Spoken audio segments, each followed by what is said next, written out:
Ah, Dia do Estudante, saudação especial no Dia do Estudante. Um abraço a você no transcurso desta boa semana do estudante, do dia 11 de agosto, o Dia do Pendura. Laércio, você conhece a advocacia, meu amigo. Conhece bem a advocacia. Não, você conhece a advocacia, você conhece. Você tem razões sentimentais para conhecer a advocacia. Foi o Dia do Pendura hoje? Que você almoçou com alguém da advocacia e esse alguém não pagou a conta? Eu não paguei. O Dia do Pendura. Wanda, você conhece o Dia do Pendura? Conheço, nossa. Muitos bares levam altos prejuízos aí, né? Exatamente. O Dia do Pendura é uma brincadeira que começou lá no Largo São Francisco, em São Paulo, dia em que os estudantes de Direito resolveram assim, batendo papo de manhã assistindo aula, vamos passear agora, vamos comer? Vamos almoçar, então vamos. Mas eu não tenho dinheiro, se não é o problema, vamos primeiro comer. Foram todos então, comeram muito bem, e aí e agora para pagar a conta?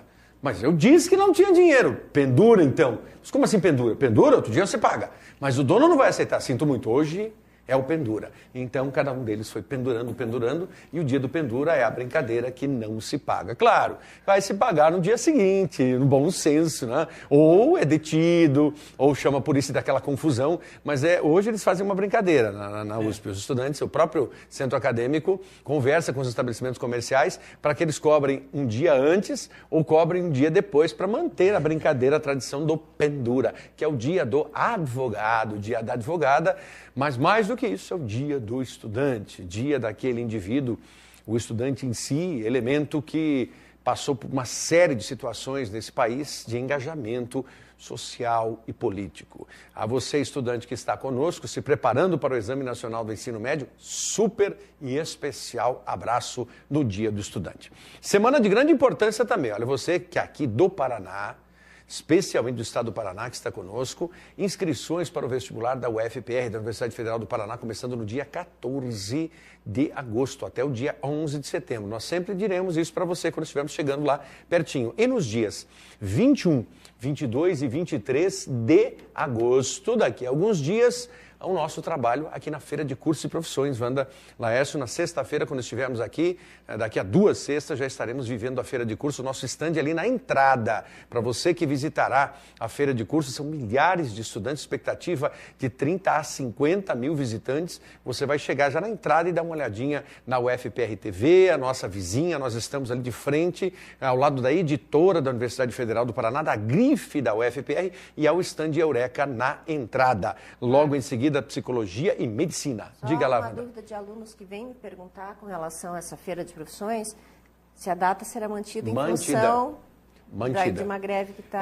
Mantida, a greve está deflagrada, vai acontecer, e eu quero aqui aproveitar muito bem de dizer isso, Wanda, porque eu quero agradecer ao professor Rai Garbelotti, da Universidade Federal do Paraná, que gentilmente estabelece essa parceria conosco. 4 anos de parceria na Feira de Cursos, o projeto Eureka, o programa Eureka na Feira de Cursos e Profissões. E o professor Raio, eu conversei com ele ontem, Wanda, e ele deixou bem claro, não há nenhum problema em relação ao início das inscrições, ao vestibular e à Feira de Cursos, independentemente da deflagração da greve. Uma coisa é a greve, e é justa sob vários aspectos, não vamos entrar nesse mérito do que é certo ou não, a categoria sabe o que fazer, isso nós temos certeza, mas também os processos que envolvem as inscrições para o vestibular, a escolha de um curso, isso aí são situações à parte do processo. Então, vestibular confirmado, Feira de Cursos também, estaremos lá, né, Laércio? Fica aí o convite para toda a equipe Eureka, dar uma chegadinha, ali nós teremos 18 voluntários, que trabalharão conosco, estudantes que trabalharão na feira sexta, sábado e domingo, 21, 22 e 23 de agosto, certo? Grande abraço a você que está conosco na RTVE, na TV Educativa do Paraná, na TV Assembleia. Um especial abraço. TV Educativa, às 4 da tarde, de segunda a sexta, reprise 2 da madrugada, Lercião. Tá? Cedinho, tá? Pessoal, os insones acompanham. Tem gente acompanhando. E tem gente acompanhando. Já na TV Assembleia, agora a TV Assembleia, às quintas, sextas, sábados e domingos, sempre às 19 horas você sai conosco. Domingo é um grande momento. Nós entramos às 19 e saímos às 23h40 da grade de programação. Fecha às 24 horas a programação, ou seja, ficamos toda a noite. Dá para se livrar do Fantástico. Então. Dá, privilégio, tá? Privilégio. Vamos trabalhar em redação? Vamos. A nossa viagem é para o sistema prisional, é para lá que vamos. Então vamos ao sistema prisional, brincando aqui para valer. Vamos, quer brincar, Laércio? Quer brincar? Vai lá. Vai lá? Então, beleza. Então, olha só, objetivos da nossa aula de hoje, professora Wanda, professor Laércio e eu, vamos juntos aqui, na tutoria da professora Denise, que preparou o material. Bem, primeiro, compreender a necessidade de leitura de periódicos, e aqui eu quero a ajuda do Laércio também. Por que nós temos que ler periódicos? Por que nós temos que ouvir? Por que nós temos que assistir? Sempre se recomenda, estudante, você que está em processo de preparação, olha, não é possível que você não tenha visto no primeiro semestre, você que é terceiranista, concluinte de ensino médio, ou você que é egresso, tá? Você que é egresso, não é possível que você não tenha acompanhado a infinidade de informações necessárias nos periódicos. Lê jornais, Lércio. Exemplo que eu tinha falado na aula anterior. G7 saiu onde? Todos os principais jornais e revistas. A reunião do G7 que foi a principal reunião deste ano, do ponto de vista geopolítico. Os países mais ricos, isso. A encíclica papal, que é a primeira encíclica não dogmática da história, colocando a água em primeiro lugar ou a questão ambiental. Onde saiu? Os jornais divulgaram primeiro. A questão da bomba de Hiroshima, 70 anos. Nagasaki também. Os jornais publicaram. Não estou dizendo que todos os jornais, todas as revistas estão certas. Mas a gente tem que ler e saber filtrar as ideias ali. Essas notícias que nós falamos, elas são informativas, elas não são notícias de opinião deste ou daquele colunista como existe. Dificilmente eles vão pegar assim, qual a ideia? Pegar a ideia do Arnaldo Jabor e colocar numa prova de vestibular. Mas uma notícia que um jornalista trabalhou a ideia, pesquisou, entrevistou um cientista sobre o assunto, é fundamental. E olha que isso tem aos montes. Entrevistando um pensador, o que ele tem a nos dizer sobre isso? E muitas vezes eles fazem perguntas que a gente quer saber. Também quer fazer. Nem todas, mas uma boa parte sim. Professora Wanda, leitura de periódicos. E ainda mais que hoje o acesso a elas está muito fácil, né? Antes era muito mais restrito, né? E hoje esse acesso praticamente chega, né, para o estudante, ele não precisa nem fazer muita força para ir atrás. Eu lembro, deixa eu só contar uma historinha rápida para eles entenderem como é essa história do acesso rápido. Nos anos 80, eu que sou do interior do sertão do Paraná, claro que eu estou fazendo uma expansão, que foi um superlativo, né? Depois, interior do sertão, não é bem assim. Toledo é uma cidade fantástica, cidade grande. Mas essa cidade interior do Paraná, nos anos 80, para eu ler uma Gazeta, uma Folha de São Paulo, um Estadão, chegava depois das 10 da manhã. Você consegue imaginar? O jornal chega depois das 10 da manhã, se o ônibus não quebrasse. Se o ônibus não quebrasse. Então, veja, e aí você diz assim, puxa, professor, mas eu não tenho hábito e não vou investir na leitura de jornais. O que são periódicos? Periódicos são jornais e revistas. Então, o que são jornais e revistas? Perfeito, jornais e revistas. Até aí eu entendo. Jornais e revistas. Então, eu não vou pagar pelo jornal, embora o jornal esteja bem acessível. Jornais mais caros custam R$3. O comum dos jornais é que os valores fiquem entre R$1 e R$2. E na internet é bem menos. Então, justamente. Então, esse é o valor. Já é um valor bem tranquilo. Desculpa interromper, mas essa questão também, né, de estar vindo até o aluno, justamente por essa concorrência de toda a mídia de informação, aí o jornal tem chegado de graça em muitas justamente. residências. Então, o jornal não. Ele é barato. Quando você compra, o investimento é barato. E o jornal gratuito.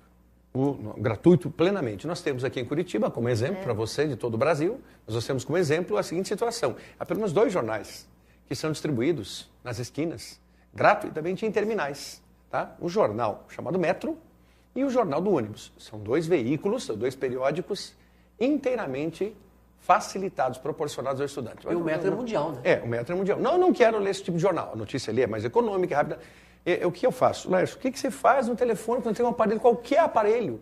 Você faz o quê? Você consegue baixar. Você vai à Gazeta do Povo, vai à Folha de São Paulo, vai ao Estado de São Paulo, vai ao Globo, vai ao Zero Hora, vai ao Correio, vai onde você quiser. UOL, Yahoo, Terra, Yahoo é duro, mas tudo bem. Terra, Yahoo é duro, mas tudo bem. Né? Então, o UOL, Terra, pelo menos, e o G1, os portais. Então, não tem como discutir isso e não tem informação. Agora, rádio. Mas eu não gosto de ouvir rádio. Rádio que só toca notícias. São 2 grandes rádios que tocam notícias. Band News, CBN e Band News. Aí fica a teu gosto, a teu critério. Em especial, eu prefiro a Band News. Este aqui, indivíduo, Quando é ouvinte no seu veículo, é Band News o tempo todo, mas também perpassa a CBN em algumas situações. Mas ouça, por quê? Porque são informações e você vai depurando isso. Telejornais não temos condições de assistir, normalmente nós estamos lecionando, dando aula, mas um ou outro telejornal você pode, e o site também, você pode entrar e rever matérias. Então não há rigorosamente nada que prejudique o estudante. Claro, o investimento em revistas ainda é muito caro no Brasil, e o estudante sempre pergunta assim, eu só leio um tipo de revista. Olha, é péssimo isso, se você só lê um tipo de revista, isso é péssimo, mais ainda se essa revista é a revista Veja. Por quê? Porque fica bem claro para você que é uma linha editorial. Eu não estou declarando que seja ruim ou boa, isso é o julgamento de cada um. Mas às vezes nós conversamos com pessoas, alunos ou mesmo colegas, docentes, que são leitores exclusivos daquele veículo. Então, quando você faz isso, você tem uma tendência a ter um pensamento apenas unilateral, né?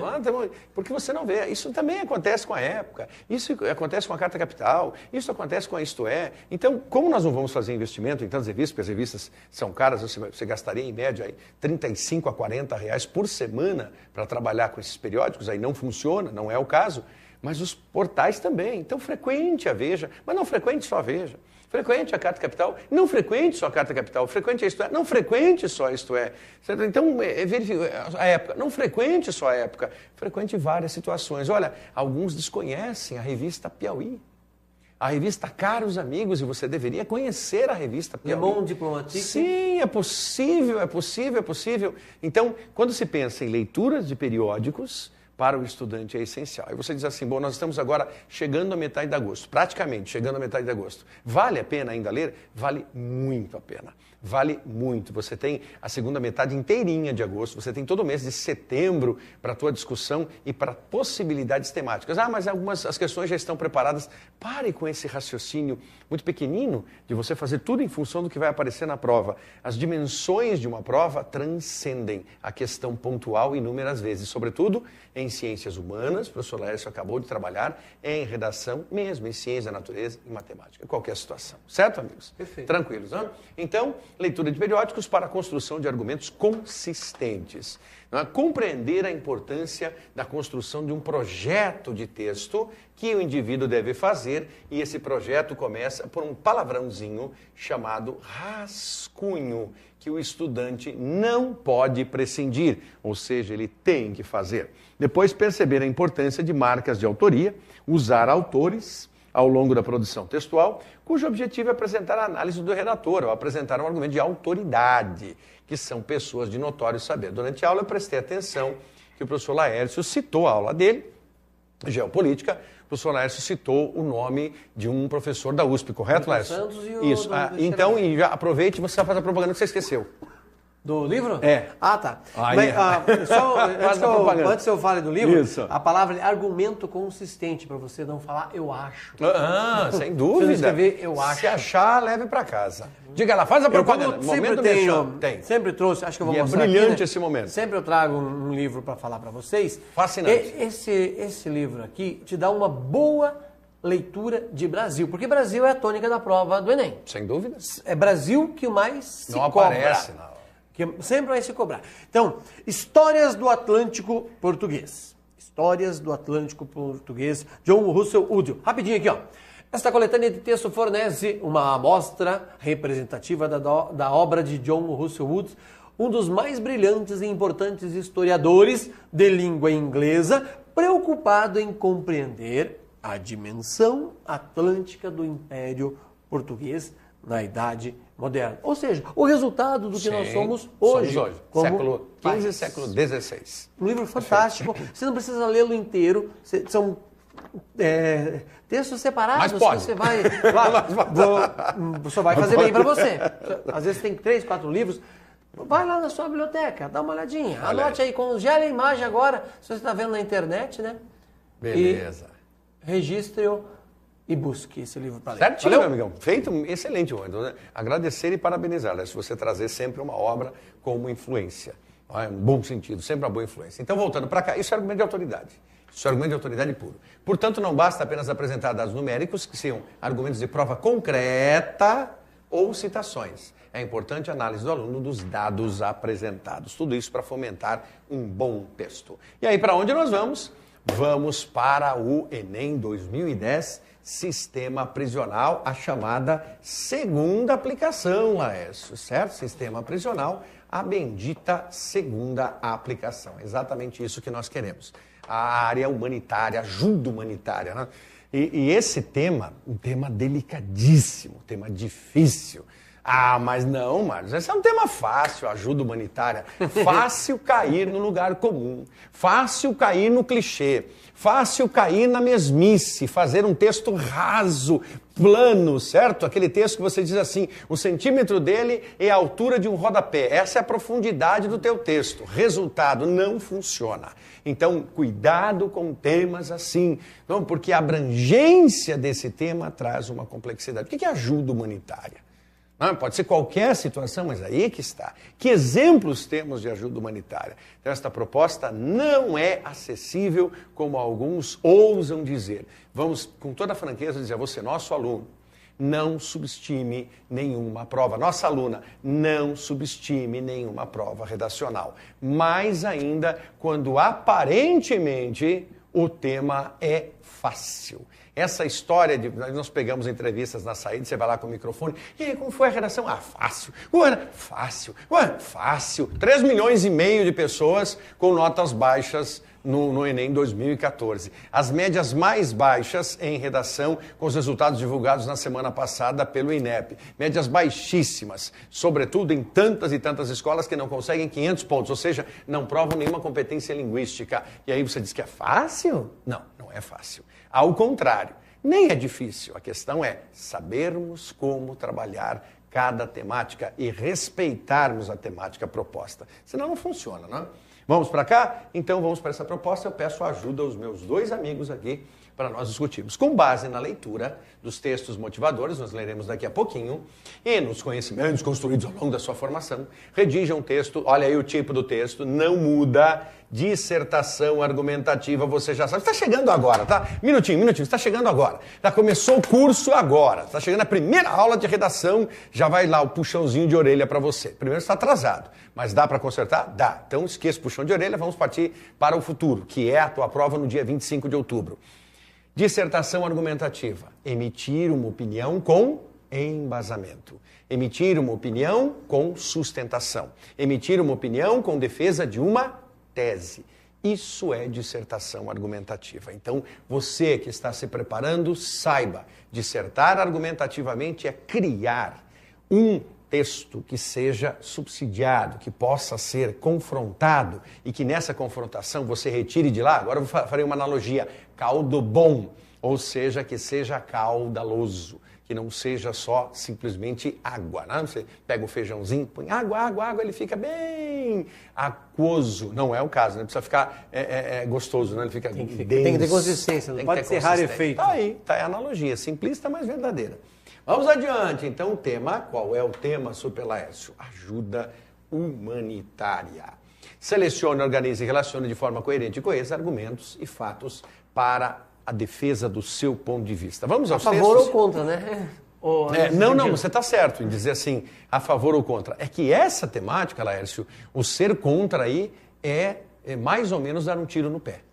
Aí, porque ele poderia ser contra a ajuda humanitária desmedida, desconectada, uma ajuda planejamento, só que para ele fazer isso, ele precisa ter um nível condição de escrita primorosa. E esse é o problema. Uhum. Então não é que ele não possa fazer, ele pode. O aluno ousado, mas que sabe sustentar uma tese, ele vai dizer assim, não, eu vou jogar contra esse tema. Mas eu vou construir minha tese mostrando que o que está errado não é o conceito de ajuda humanitária, mas a forma como se desenvolve o conceito de ajuda humanitária. Opa! Aí é legal. Sim. Aí agora, ele seria diferente, mas é muito... Mas ele precisa ter essa capacidade. Se ele não tiver essa capacidade, por favor, ele vai enfiar os pés pelas mãos. Aí se perde e fica pior. É mais tranquilo ser favorável, mas também não é favorável qualquer. A gente tem que ajudar, Como? Como, quando, onde, por quê? Responda, anote ali. Como, quando, onde e por quê. Anotou? Como, quando, onde e por quê. Aí você vai praticar isso. Lembrando daquela tríade nossa de sempre. Vamos colocar aqui, vamos voltar. Volta. Acha que... Não, volta, Marlos. Não é para ir para frente, criatura, é para voltar. Segunda aplicação. Deixa eu apagar aqui. Segunda aplicação. Qual é a nossa combinação bem clara aí? Opa! Levanta e bate de novo.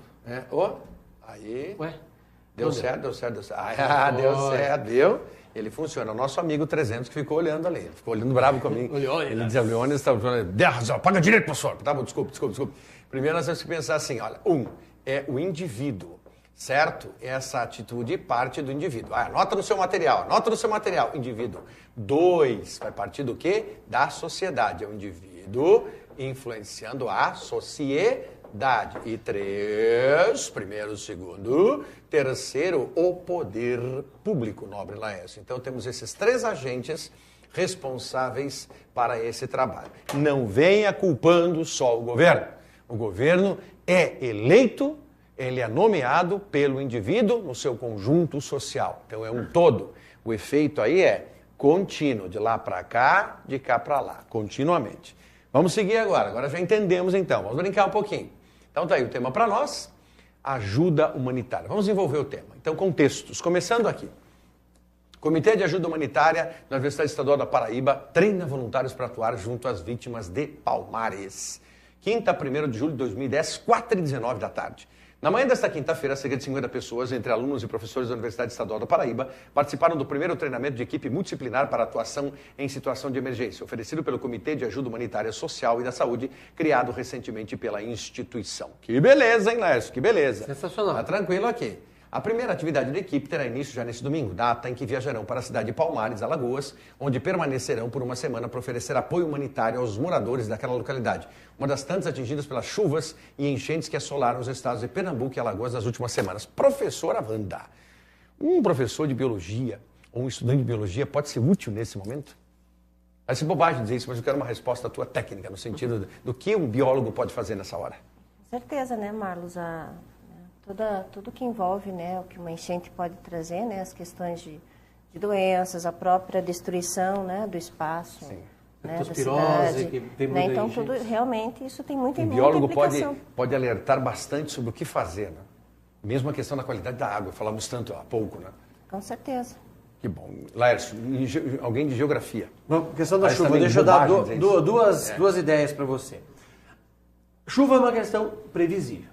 Nós temos meios de prevenir. Teve as vítimas, ok, vamos ajudá-las e recuperar.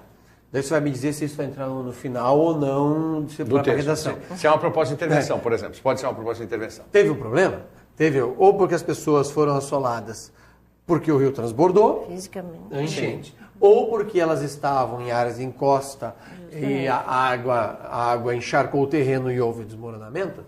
Daí é o seguinte, o poder público, que é um dos elementos dentro desse contexto que o professor Marlos colocou, tem que não deixar mais acontecer. Sim. Porque mapeia-se a região, sabe onde dá enchente, sabe onde tem desmoronamento. É mais barato não deixar as pessoas lá do que ter que mobilizar milhares de pessoas depois para fazer um... Profilaxia, né? Clara e nítida. Perfeito, é por aí.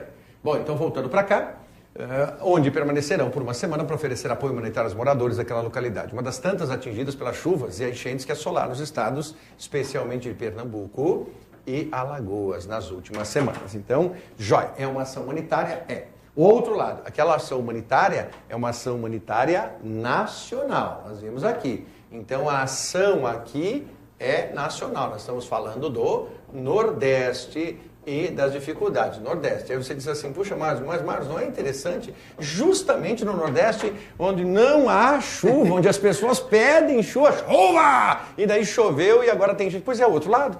Sim. É justamente também pensar nesse aspecto, onde a seca, como São Paulo viveu, a questão de ausência de chuvas e tudo começou a secar, e o outro lado é o Nordeste, inclusive a cidade de Palmeira dos Índios, cidade notória de Graciliano Ramos, sofreu com enchente, e aí as pessoas acabaram entendendo isso, puxa, destruiu a cidade onde o próprio Graciliano foi prefeito, por assim dizer, foi alcaide na época, foi mandatário, e essa cidade foi destruída pela enchente e não pela seca. Curiosidade aí. Agora o outro plano, o plano internacional. Terremoto no Haiti. certo? Terremoto no Haiti. Olha aqui, 2010, redes sociais da internet foram o principal meio de comunicação.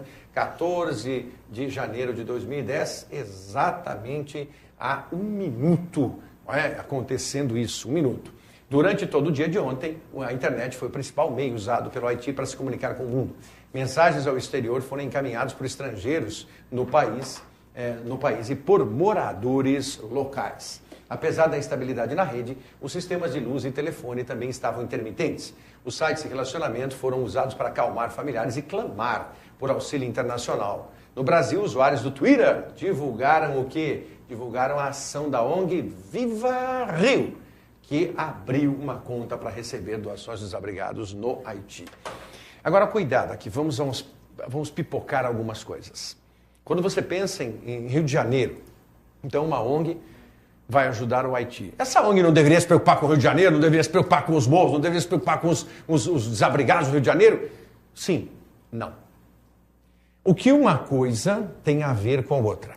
Uma coisa são as ações de uma organização não governamental que dizem respeito à cidade, melhor, vamos lá, ao bairro, à rua, ao bairro, à cidade e ao estado. Esse é um fato, ao país.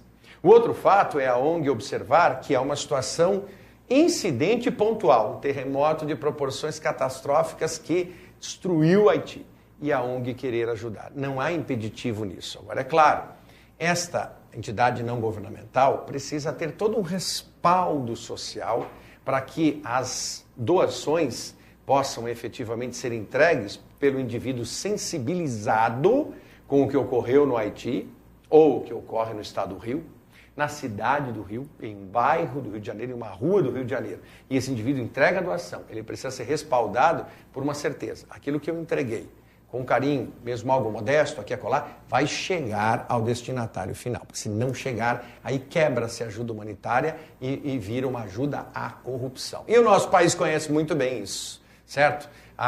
Só que a minoria é corrupta, a minoria desse país corrompe. E essa minoria é nefasta, essa minoria é larápia, essa minoria é picareta, essa minoria é vigarista. Então não se deve dizer assim, eu não vou ajudar porque sempre alguém corrompe. Não, partimos do princípio que nós temos que ajudar e quem corrompe terá que ser de alguma forma justiçado. Esse é o princípio, né? Wanda, ajuda humanitária para você, uma definição de ajuda humanitária, que você entenda que vale a pena. Na verdade, é uma relação de amor entre os homens, sim, né, Marlos, que não tem barreiras, né? Então, seja ela física, seja ela emocional, essa barreira não existe, né? Eu posso ajudar ele que está aqui do meu lado, como alguém que está lá do outro lado do mundo. Eu não posso dizer porque tentar fazer acontecer. Houve a crítica. Não, mas por que vai ajudar lá fora? Ajude aqui. Não, é que foi pontual o que aconteceu no Haiti. Então ajude quem está naquela situação de desesperança profunda. E aí, Laércio, nós sabemos muito bem, já discutimos esse tema, e já foi tema de redação também, da prova oficial. O que aconteceu? Quando o terremoto sucedeu no Haiti, os haitianos entraram em desespero, não tiveram o que fazer, e houve uma imigração extraordinária. Não, o Brasil até hoje continua. Até hoje continua. Claro que existe o problema. O processo agora já diminui. Haitianos começam a se desencantar pelo Brasil, sim, é um fato. Mas de 2012 para cá, essa prova de 2010, 2012 para cá, o número de haitianos que vieram para o Brasil é fantástico. Nós sabemos disso. Ajuda humanitária para você. É tão antiga. Se você voltar na Bíblia, veja a história de José no Egito. Sem dúvida. Foi um planejamento muito esperto, que o José é um dos grandes... Pensando, pessoal, não tem nada de religioso aí, tá? Eu estou indo no tempo. Quem me conhece sabe das minhas ideias sobre questões convicções de religião. O José no Egito sabe que existem períodos de bonança e períodos de crise. Sim. E ele disse, 7 anos de vacas gordas. E depois vem a desgraça, que ele chamou de vacas magras. Então vamos planejar, vamos deixar tudo organizado para que quando isso acontecer, nós possamos fazer com que o povo sofra menos, ter uma assistência. E o poder público é fundamental nesse sentido de produzir para não dar, para que a desgraça seja menor. E nós, pessoas, entre aspas, comuns, temos que participar. Olha, é muito melhor ajudar do que ser ajudado. Isso eu prefiro ajudar do que precisar de ajuda. Então, ajude para... E torça para que nunca aconteça com você. E não coloque limitações nesse contexto. Volta para o texto para nós fecharmos. Então, ações abrigados dessa agência propriamente dita. E aí está um cartaz. Então, a publicidade servindo também como uma situação próxima do que estava acontecendo. A publicidade. O Rio precisa da sua ajuda. Então, 3 situações. Faça aqui sua doação para as vítimas das chuvas no Rio de Janeiro. Mas aqui está ajudando o Rio de Janeiro. Sim. Então, aquela ONG resolveu também apoiar lá fora. Mas a outra iniciativa pode acontecer aqui dos mecanismos. Produtos de primeira necessidade, então, o que você deveria doar necessariamente? Limpeza e higiene pessoal, leite em pó, alimentos infantis, fraldas descartáveis, sejam elas infantis mesmo ou geriátricas. Veja que isto é algo fundamental. Fraldas, para quem necessita, geriátricas também, de bom tom. O leite em pó. Não adianta o leite de pacotinho, de saquinho, menos ainda o de caixinha. Deixa de lado, é o leite em pó. E ele servirá para isso. E os produtos de higiene. Higiene, primeira necessidade. Então, tudo isso é viável? Sim, papel higiênico. O creme dental, o sabonete. Situações viáveis e situações de ajuda. É isso que o cartaz pede. Então, para que se faça isso, limpeza e higiene. Não se colocou nenhuma situação de outro alimento aí, mas é ajuda humanitária. Agora, Laércio, aí vem a construção do texto, a atualização da proposta. Ajuda humanitária é assistência material ou logística prestada para fins humanitários, normalmente em resposta a crises humanitárias, incluindo desastres naturais e desastres provocados pelo homem. O principal objetivo, tira esse C português aqui, tá? Tira esse C português, que até caberia aqui, né, na literatura portuguesa, na escrita portuguesa, da ajuda humanitária, salvar vidas, aliviar o sofrimento e manter a dignidade humana. Isso poderia estar no seu texto. Eu vou pedir que você anote isso. Então, quando você pensa nesse texto, o principal objetivo da ajuda humanitária é o quê? Salvar, aliviar e manter. Então, salvar vidas, aliviar o sofrimento e manter a dignidade humana.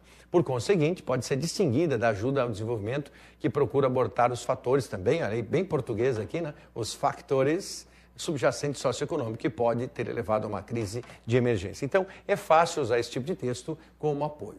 Aí nós temos, a União Europeia está empenhada em ajudar as vítimas de catástrofes naturais ou provocadas pelo homem em todo o mundo. Todos os anos presta ajuda para mais de 120 milhões de pessoas. A União Europeia e os países que a compõem são, em conjunto, o principal doador mundial de ajuda humanitária. A ajuda humanitária representa apenas 1% do orçamento total da União Europeia, o que equivale a pouco mais de 2 euros por cada cidadão europeu. Para cada cidadão europeu, para não usar o cacófato porcada que está colocado aí, mas o cacófato porcada. Mas o que interessa para nós, a ajuda humanitária, ela custa pouco se todos a fizerem. Nós costumamos dizer, não é, Laércio, e aqui vai o registro, se houvesse uma ajuda humanitária consistente, a África subsaariana não estaria morrendo de fome.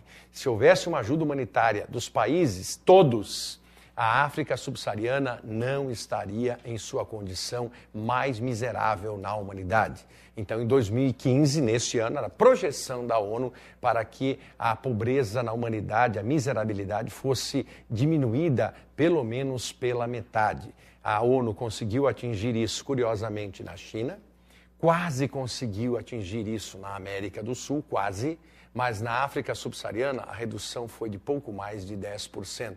15% se muito. Então há muito a se fazer na ajuda humanitária. Proposta de intervenção, Laércio, é justamente essa coalizão de países, de estados, de cidades, municípios e pessoas em torno do quê? Do apoio humanitário, o apoio aos necessitados. Mas esse apoio feito de forma transparente, a lisura absoluta, para saber que quem oferta algo terá a convicção, lá na ponta, eu não conheço a pessoa que vai receber, mas lá na ponta eu sei que o pouco que eu dei aqui será bastante, junto com os outros, para ajudar essas pessoas. É um belíssimo tema, é altruísta. Sim. É altruísta, é amoroso. Vai trabalhar com a centelha do amor, vai olhar para o aspecto amoroso, mas vai entender que a ajuda humanitária é mais do que necessária para que nós tenhamos um equilíbrio, vou terminar aqui com o globinho, para que nós tenhamos um equilíbrio neste planeta aqui e não tenhamos uma desigualdade tão grande que possibilite àqueles ricos continuarem ricos, mas sabendo que têm os seus modestos, vivendo, ou melhor, sobrevivendo. Grande semana a todos vocês, volto amanhã, trio de aulas comigo. Terça, quarta e quinta. Volto amanhã para compartilhar com você. Laercião volta na semana que vem.